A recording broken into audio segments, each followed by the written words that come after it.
For more, let's bring in Ruchir Sharma, the Chief Global Strategist of Morgan Stanley Investment Management. He's also the author of the 10 Rules of Successful Nations. Ruchir, you write that on average, nations that have enjoyed the term reserve currency have done so for about 94 years. The dollar is going on 100 years as of 2020. But why do you think that Bitcoin could pose a challenge to the dollar where the euro or the yuan could not? Exactly, because all these central banks are following essentially the same policies, that they're printing a lot.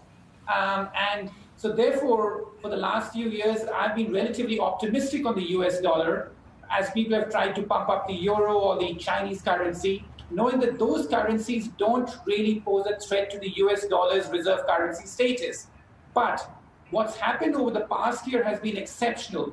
The amount of dollars that have been printed and currencies around the world that have been printed to keep economies afloat has been unprecedented, way larger than anything we saw in the 2008-2009 financial crisis.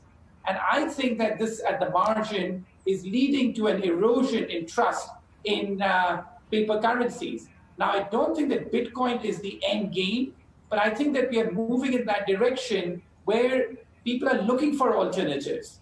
And the Bitcoin surge this year is just one sign of that, that we may think that there are no alternatives because we think in linear way. The euro, the yuan, those will be the alternatives, just like in the past, the reserve currencies were always replaced by one currency after another. Before the US dollar, it was the British pound. Before that, it was the French currency, then the Dutch currency, and the Portuguese, and the Spanish, and so forth. But this time, something different is afoot. Right. And I think that the Bitcoin surge is a sign of that.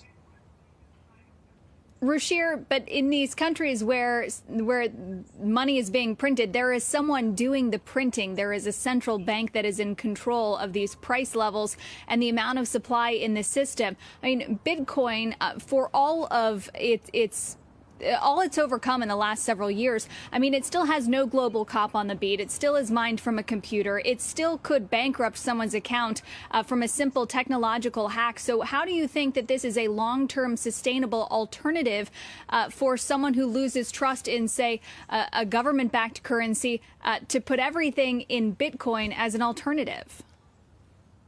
Yeah, I think that the bigger story here is blockchain technology. So that is what's really led to the rise of Bitcoin. And it's amazing. You talk about these trust levels. What I find so fascinating is the demographic divide out here. That you speak to the millennials and the younger population, and they have a lot of trust in Bitcoin and the way it is controlled, its supply is controlled. But a lot of the older folks are very skeptical of that. But my point is a bit different here, which is that the Bitcoin is just a sign that something is afoot, and this blockchain technology could lead to an alternative out here. Now, the end game may be very different. We may move to some sort of a modern barter system where you don't even need a currency to trade, just because blockchain technology allows for things to be fractionalized and for exchange to take place. So Bitcoin is a product of that. But I think that this is all a sign that if you print so much, there will be an alternative. And that's, I think, what's coming through with this Bitcoin surge. And remember, this is still very early days. The total size of the cryptocurrency market is still only $500 billion.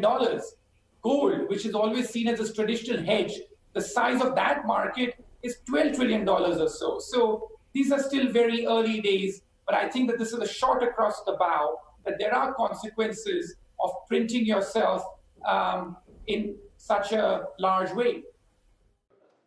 Shepard Smith here. Thanks for watching CNBC on YouTube.